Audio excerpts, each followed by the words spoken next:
शिवसेना पदाधिकाऱ्याकडून कोट्यवधी रुपयांची रक्कम हस्तगत। नाशिक मतदारसंघासाठी रक्कम आणल्याचा संशय। हॉटेल रेडिसन ब्लूच्या रूम मध्ये जप्त। नाशिक 18 नोव्हेंबर 2024 शिवसेना पदाधिकाऱ्याकडून कोट्यवधी रुपयांची रोकड जप्त करण्यात आली आहे। ही रक्कम नाशिक येथील रेडिसन ब्लू हॉटेलच्या रूम मध्ये आढळली, जिथे संपर्क प्रमुख जयंत साठे यांच्या बॅगेत ही रोकड ठेवली होती। मतदानाच्या 2 दिवस आधी ही रक्कम जप्त केल्यामुळे यावर राजकीय वर्तुळात मोठ्या प्रमाणात चर्चा होऊ लागली आहे।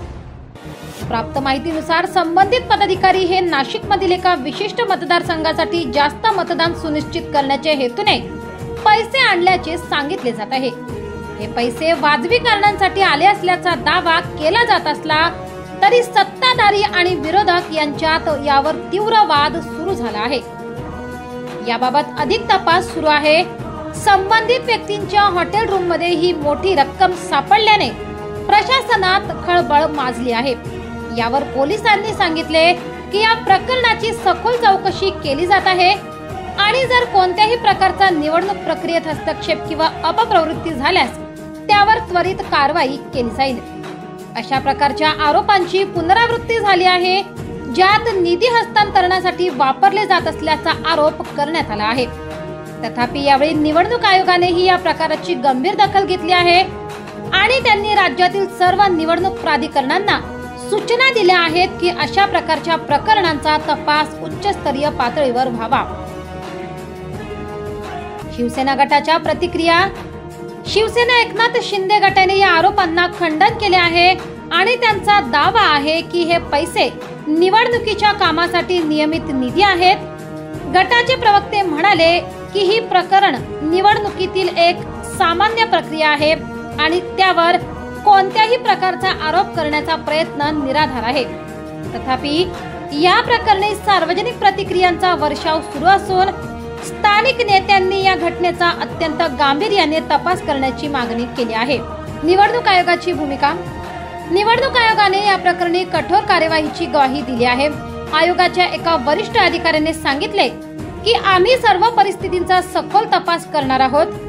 जेव्हापर्यंत हा तपास पूर्ण होत नाही तोपर्यंत कोणत्याही प्रकारच्या रोकड हस्तांतरणावर आणि मतदान प्रक्रियेत हस्तक्षेप करणाऱ्या व्यक्तींवर त्वरित कारवाई केली जाईल।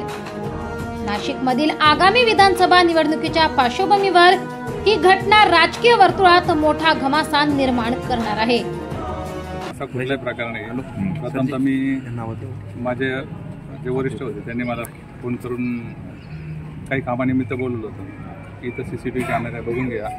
मी इथं माझी गाडी लॉबीमध्ये, मी लॉबीच्या पार्किंगमध्ये लावलेली। मी वरती पण ज्या लोकांनी काही XYZ केलं असेल, मी पण लॉबीमध्ये होतो। मला या संदर्भात कुठली माहिती नसताना माझ्या गाडीचा आणि माझ्या नावाचा कुठंतरी राजकीय खेळखंडोबा करायचं हे विरोधकांनी चालवलं आहे। तरी पण मी ज्या XYZ कोण न्यूजवाले असेल मी त्यांच्यावर 100% गुन्हा दाखल करणार। बरं, कोण आपण कुणाला भेटायला आलं होतं इथं आणि काय नेमकं हे सगळं प्रकरण? आमचे संपर्क प्रमुख साठे साहेब होते। त्यांनी सकाळी कॉल केला होता की आपल्याला चर्चा करायची म्हणून मी आलो आणि मी आतमध्ये जायच्या अगोदर सगळा प्रकार झाला। त्यामुळे मध्ये कॅश होती काय होती हा काही कुठलाही माहिती नाही। पण तुम्ही ज्यांना भेटायला आला तर त्यांच्या रूममध्ये कॅश सापडलेली आहे? मी रूममध्ये जायच्या अगोदर रूम सील केलेली होती, त्यामुळे रूममध्ये काय कॅश होती काय होतं हा काय प्रकार माहीत नाही। मी आतापर्यंत लॉबीच्या बाहेरच होतो, त्यांनी मला फक्त लॉबीच्या बाहेर ठेवलं होतं। तुम्हाला बोलवलं कसं होतं? काय पक्षाची माझा राजकीय चर्चा चालू आहे, पक्षाची रणधुमाळी चालू आहे। काही चर्चा असेल पण त्या चर्चा कळायच्या अगोदर हा प्रकार झाला, त्यामुळे चर्चा होऊ शकते नाही। पैशाची काही संबंध कुठलाच प्रकार नाही। मला पैसे हाही माहीत प्रकार नाही। मला बोलवलं गेलं फक्त त्यांनी 9 वाजता कॉल केलं, मी 10:30 वाजता आलो आणि माझी गाडी पण लॉबीमध्ये उभी होती। तुम्ही CCTV फुटेज चेक करू शकतात। आता आयोगाच्या अधिकाऱ्यांनी आपली काही चौकशी केली किंवा आपल्याला काही विचारणा केली असेल? मी त्या रूममध्ये नव्हतोच, त्यामुळं आयोगाचा माझा दूरचा संबंध येत नाही। पथक वर असताना तुम्ही देखील तिथे होतात. काही वर काय नेमकी चौकशी कसली चालू आहे वर आता?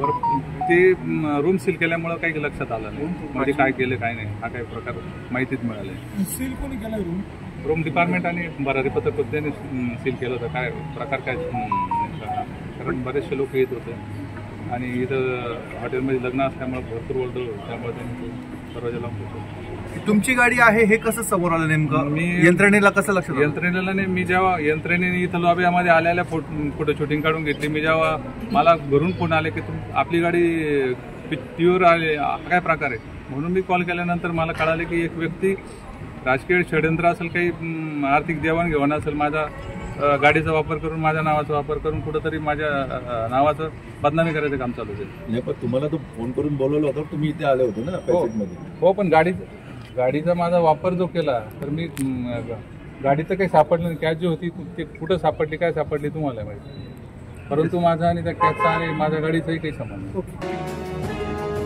महाराष्ट्र माझा न्यूजसाठी मुख्य संपादक जनार्दन गायकवाडसह नाशिक जिल्हा प्रतिनिधी स्वप्नील गायकवाड, नाशिक.